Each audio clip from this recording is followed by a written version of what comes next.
السلام علیکم دوستوں وہی ہوا جس کا ڈر تھا۔ سینیٹر مشتاق احمد اور گلوبل سمود فرٹیلا کے ان کے 500 سے زائد ساتھی سب کو جو ہے نا گرفتار کر لیا گیا ہے۔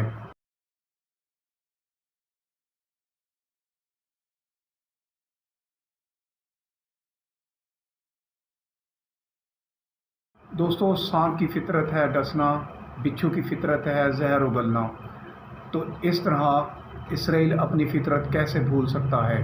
وہ قوم جنہوں نے انبیاء کرام پر ظلم و جبر کے جو ہے نا پہاڑ توڑ دیے، جنہوں نے اپنے سگے بھائی پہ رحم نہیں کھایا، تو وہ فلسطین کے مسلمانوں پہ رحم کیسے کھا سکتے ہیں؟ دوستوں، تاریخ گواہ ہے، ایسے معاملات میں اس قوم کو انسانی زبان کبھی بھی سمجھ نہیں آئی۔ دوستوں، یہ قوم صرف اور صرف طاقت کی زبان سمجھتی ہے۔ ہاں، وہی زبان جو بخت نصر نے ان کو سمجھائی تھی، یا پھر ان کے ظلم و ستم کے خلاف ہٹلر نے ان کے سمجھائی تھی۔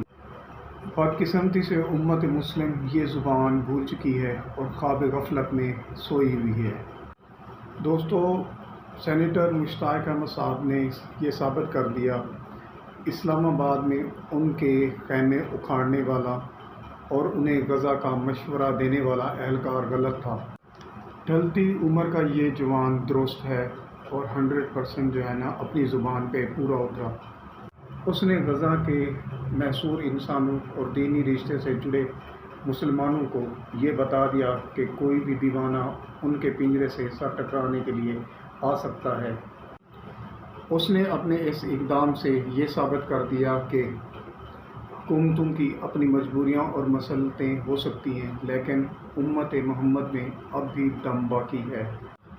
سینیٹر مشتاق احمد، مظہر علی شاہ صاحب اور ان کے دیگر ساتھی جو گلوبل سمود فرٹیلا کے سارے ان کے ساتھی ہیں، یہ انسانیت کے مجاہد ہیں اور ان کا نام ہمیشہ تاریخ میں زندہ رہے گا، ہمیشہ رہے گا اور پائندہ رہے گا، اور ان کو ہمیشہ انسانیت کے مجاہد کے طور پر جانا جائے گا۔